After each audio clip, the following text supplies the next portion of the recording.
Attention, cette émission est laissée à la discrétion de l'auditeur. Les propos et les opinions peuvent choquer. Oreilles sensibles s'abstenir. Richard Martineau. Un animateur pas comme les autres. Richard Martineau. Cube Radio.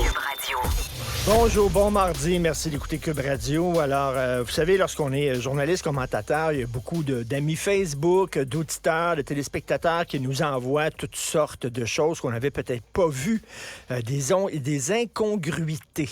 Bref, alors j'en ai deux qui proviennent d'amis Facebook. Premièrement, le CIUS, il y a un CIUS qui fait une annonce pour un avis de nomination. Alors, c'est M. Amin Saadi qui a été nommé par un CIUS directeur des programmes en ce qui concerne la toxicomanie, l'addiction et la santé mentale.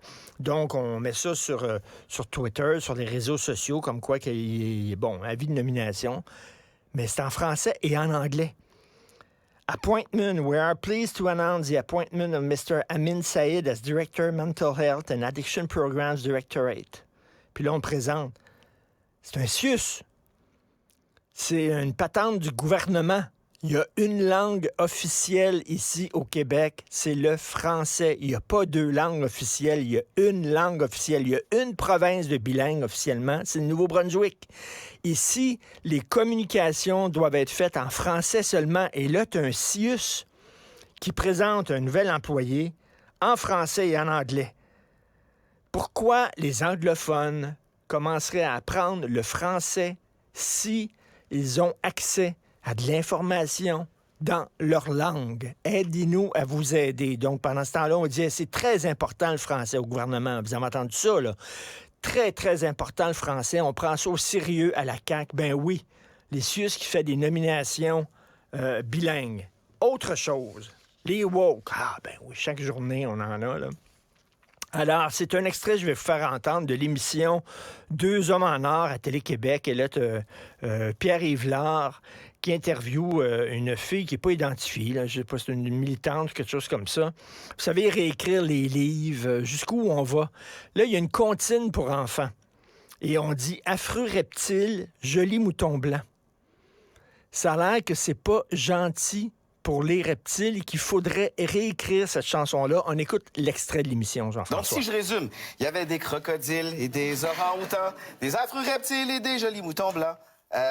Je vois affreux reptiles et jolis moutons blancs.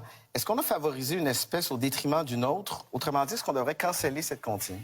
Hey, c'est une très bonne question. Oui. Oui? Tout à fait. C'est drôle, hein, parce que c'est à partir des enfants que ça s'enseigne, ça. Tu sais, l'épisode des requins, ils l'ont écouté dans la classe de ma fille. La professeure a trouvé ça pédagogique. Puis il y a une petite fille qui a glissé un papier dans le sac de ma fille. Puis là, je vois ça, puis elle me dit... Hey, j'ai compris. Merci. J'ai compris que dans la vie, il faut passer par-dessus nos peurs pour avancer. Puis j'ai compris que les requins, même si on les aime pas, sont importants. Ouais, ils sont là depuis longtemps. Peut-être que finalement, on devrait chanter des merveilleux reptiles et des jolis moutons blancs. Voilà, juste à la Vous avez bien entendu, là. On dit les affreux reptiles, les jolis moutons blancs, c'est une forme de racisme contre certaines espèces animales. C'est du spécisme. Donc, il faudrait dire les merveilleux reptiles et les jolis moutons blancs. On est rendu là, là. On est rendu là. Il me semble que tant qu'à réécrire quelque chose, si vous voulez commencer le chantier de réécrire, OK? Il faut réécrire. Commencez par la Bible et le Coran. Il me semble que c'est un Christi de bon départ. Là. Si vous voulez là, réécrire des textes qui sont déconnectés de la réalité actuelle, là, des textes sexistes, misogynes, homophobes, tu commences par réécrire.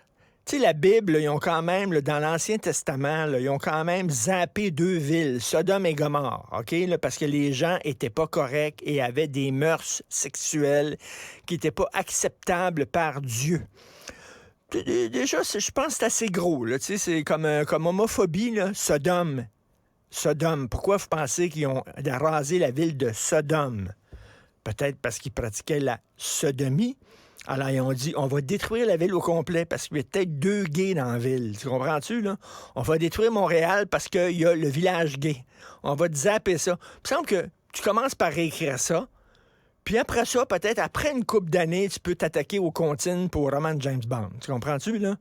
Mais si vous voulez vraiment être sérieux en disant faut réécrire des œuvres du passé parce qu'elles sont trop déconnectées, commencez par ces 2 livres-là. Je pense que ça serait un bon début. On s'en va maintenant à Félix Séguin. On le cherche, Félix Séguin, on le cherche. Il veut nous parler, entre autres, des pirates russes qui auraient attaqué la banque TD. C'est la guerre informatique des pirates russes. Christy, on se croirait dans un... on se croirait dans un Astérix. Tiens, faut-il réécrire les Astérix? On va parler à Félix.